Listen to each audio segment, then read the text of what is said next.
I'm Jerry Cowan, and I work for the state parks here in Tehachapi, our Tomokani State Park.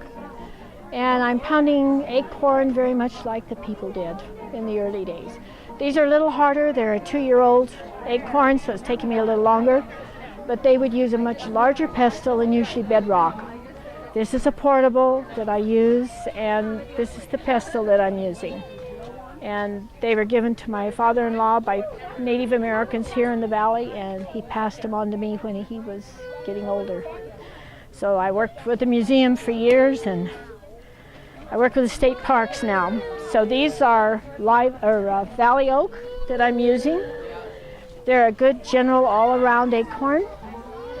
We have 3 kinds here in the area. We have a black oak, which is up at the higher elevations and is sweet, so the people would use those, were the ones they preferred, because they were sweet like sugar.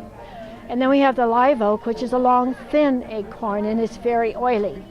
And if you use just that, you could squeeze the grease out of it.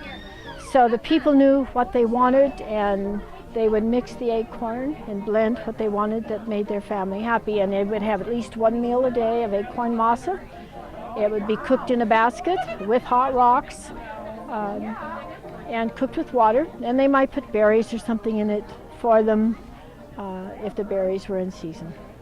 Or maybe some rabbit or something that they could, was smoked or something that they could grind up. But basically all you do is pound it with a pestle. And this hole was made by doing this to start with. But this is white granite. And it takes quite a while to get it all done because a lot of it goes to the bottom.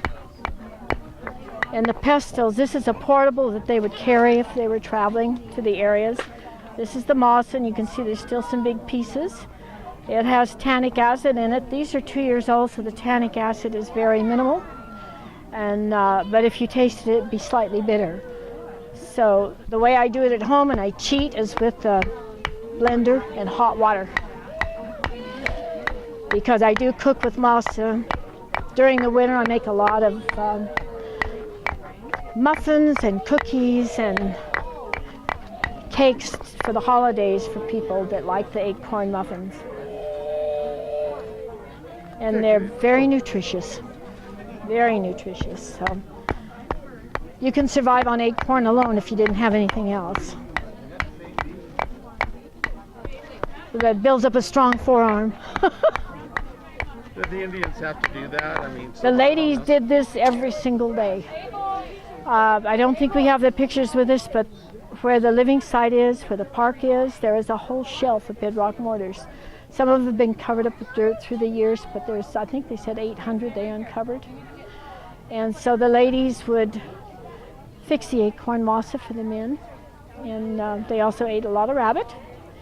And the girls around the age of 13, 14 would have made a burden basket, and they would walk all the way from the park in Sand Canyon up to the mountain park where the black oak are, gather acorns when they were falling, and walk back the same day, put them in a granary that they'd made so that they have enough to go through the winter. Because the animals eat them too, and if you don't get to them right away, they get them first. So it's Tomokani State Park. We just got our monument put in after 25 years of trying real hard. And it is a living site for the Kawayasu, the Nuwa. And the gentleman that got me started, his name was Mr. Green, and I went to school with his daughter.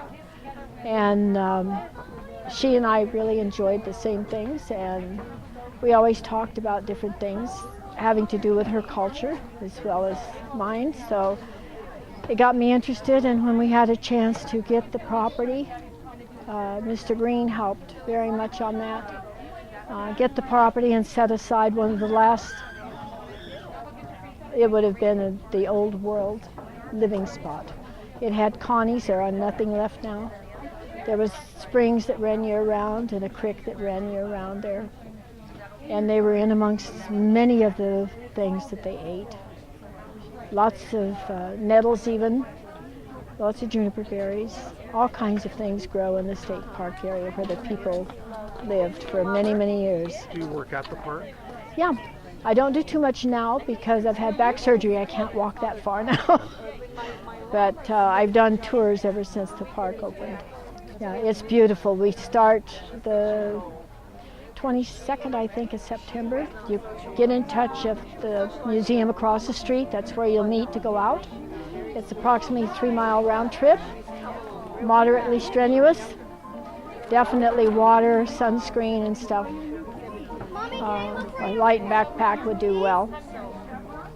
And they let you photograph and stuff. And there's a beautiful display. I don't know if you've been across the street to the museum in the back room, the Milano room. That is all stuff from our local people.